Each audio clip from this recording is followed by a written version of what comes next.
Vamos a hablar ahora de la responsabilidad por las profesiones liberales, después de la responsabilidad por accidentes de tránsito y después de la responsabilidad colectiva o responsabilidad anónima.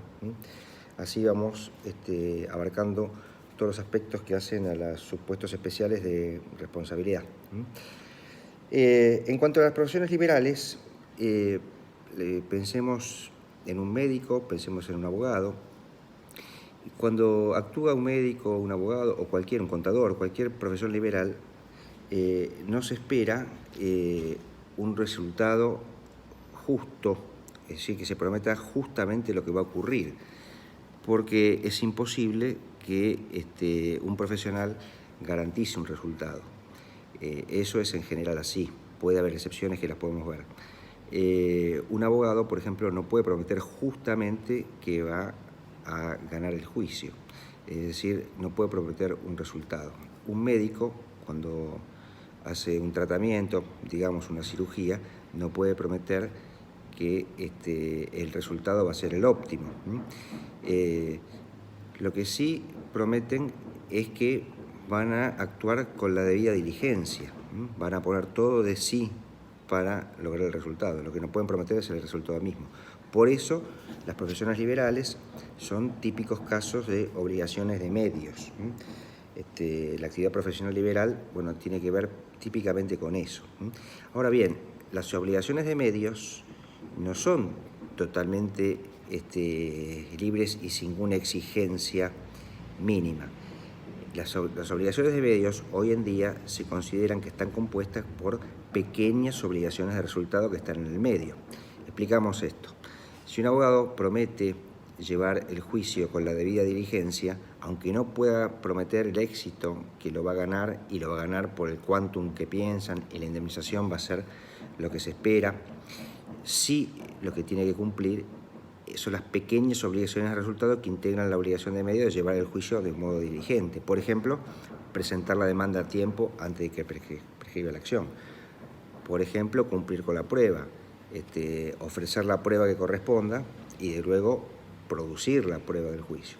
Luego hacer el alegato y pedir los autos para sentencia y continuar llevándolo de modo diligente, de modo que no incurra en una caducidad de instancia.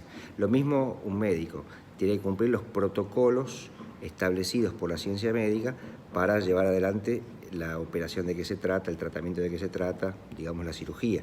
Tiene que hacerlo de acuerdo a esos protocolos, de modo diligente. Ahí tiene que, lo que promete es un resultado, es decir, hacerlo de acuerdo a eso. O sea, el resultado de la operación ya no.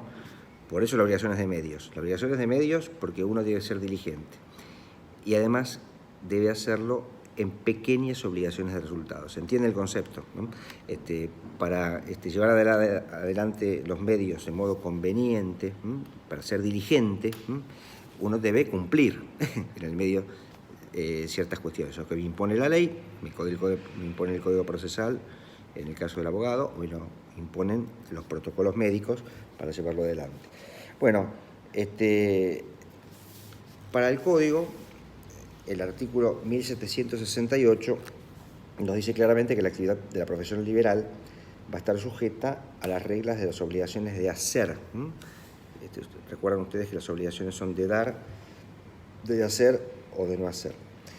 Y la responsabilidad es subjetiva, eso como norma, es decir, que está basada en la culpa y hay que probar la culpa, salvo que se haya comprometido un resultado concreto. Y el típico ejemplo, que habíamos dicho que lo íbamos a ver, de resultado concreto, es la cirugía estética. Si yo, como médico, cirujano estético, prometo determinada nariz que se la voy a transformar, no puedo hacerle una nariz aguileña si le prometí una nariz respingada, o cualquier tipo de cirugía estética que se esté pensando. Ahí sí se promete un resultado concreto. Eso es lo que se promete. Si no, no se somete a la cirugía estética. Pero ese es el caso, que es una excepción a los casos generales que se llevan adelante. Y está basada en la culpa. Recordemos que el Código adopta la teoría de las cargas probatorias dinámicas y quien está en mejores condiciones de probar su falta de culpa, es decir, su diligencia, En general, ahí el profesional es más proclive a tener que probarlo porque él es el que está a cargo de la operación.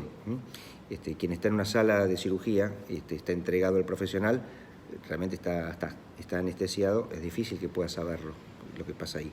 Es el profesional quien está en mejores condiciones de probarlo, por eso el tema es la responsabilidad subjetiva, basada en la culpa, pero quien está en mejores condiciones de demostrar que de su parte no hay culpa, que actuó diligentemente, es el propio profesional.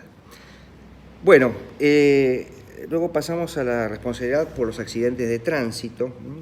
El Código nos remite directamente, en el artículo 1769, a los artículos referidos a la responsabilidad derivada de la intervención de cosas, que dice que se aplican a los daños causados por circulación de vehículos.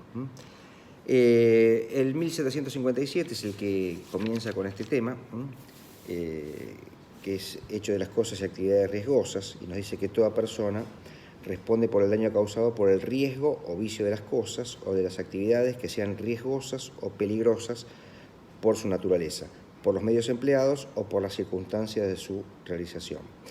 Y después nos dice claramente que la responsabilidad es objetiva, no son eximentes la autorización administrativa para el uso de la cosa o la realización de la actividad, ni el cumplimiento de las técnicas de prevención.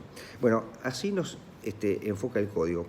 ¿Por qué se llega a esto? Bueno, esto tiene una evolución que finalmente deriva en que la responsabilidad por los accidentes de circulación, los accidentes de tránsito o por cualquier actividad riesgosa, pues nos remite a las actividades riesgosas, es una responsabilidad objetiva. Y esto es así porque en la medida que fue evolucionando la industria y se fue yendo hacia una producción en masa, lo que produjo también fue una consecuencia no querida, que es la masificación del daño. Si yo soy un fabricante de una cosa novedosa a fines del siglo XIX, como es el automotor, y lo fabrico artesanalmente, bueno, la industria todavía no es una industria en serie y fabrico una cosa. Como fabrico un solo automóvil, es muy difícil que haya accidentes de circulación porque no hay otro contra quien chocar. Ahora, cuando soy Henry Ford y invento la línea de montaje y se fabrican automóviles en serie, ya no fabrico un automóvil, ya fabrico una serie de automóviles y aparecen mis competidores, aparece la Chrysler y aparecen otras marcas y empiezan a fabricar automóviles, entonces ya no es uno, son varios, son muchos, es una masa. Se producen masivamente, entonces cuando salen a la calle es mucho más probable que se produzcan accidentes de circulación o accidentes de tránsito. Por tanto, el fenómeno de la producción industrial en masa nos lleva al fenómeno no querido de la masificación del daño. Y por lo tanto, el ejemplo o la vertiente clásica de la responsabilidad civil, que es basada en la culpa, como habíamos visto en el tema de los profesionales, por ejemplo, acá nos lleva a resultados injustos, porque muchas veces no se puede determinar esa culpa, es muy difícil de determinar esa culpa, es muy difícil de probarla, es muy difícil hasta ver la propia acción de la persona. Por lo tanto, empieza a campear y abrirse camino lo que es la responsabilidad objetiva, que ya se prescinde de la idea de culpa y se basa en la teoría del riesgo, es decir, quien introduce un riesgo en la sociedad, recuerdan riesgo-provecho, porque saca un provecho de eso, o riesgo creado, que es la simple introducción del riesgo, debe cargar con la responsabilidad si el daño se produce, ¿no? Y los eximentes de responsabilidad son los que apuntan, como vimos en responsabilidad civil, a la fractura del nexo causal. El 1757 entonces incorpora lo que es la responsabilidad por actividades riesgosas a lo que ya el Código Viejo de Vélez hablaba de las cosas riesgosas. Esto lo hace más amplio. No solo cosas, sino actividades. Y aplica una fórmula muy amplia, donde toda persona va a responder por el daño causado por el riesgo o vicio de las cosas o de las actividades que sean riesgosas o peligrosas por su naturaleza, por los medios empleados o por las circunstancias de su realización. Como habíamos visto, la responsabilidad es objetiva, por lo que es claro acá que se prescinde entonces de la idea de culpa, habrá que buscar la exhibición de responsabilidad a partir de lo que es la fractura del nexo de causalidad. Y además aclara claramente, para que no se busque desplazar la responsabilidad de un modo ficticio, que no son eximentes de responsabilidad la autorización administrativa para el uso de la cosa o la realización de la actividad. Es decir, si yo tengo un registro para manejar, no puedo endilgarle la responsabilidad a quien me otorgó el registro. No. Teniendo la autorización para hacerlo, igual soy yo el responsable.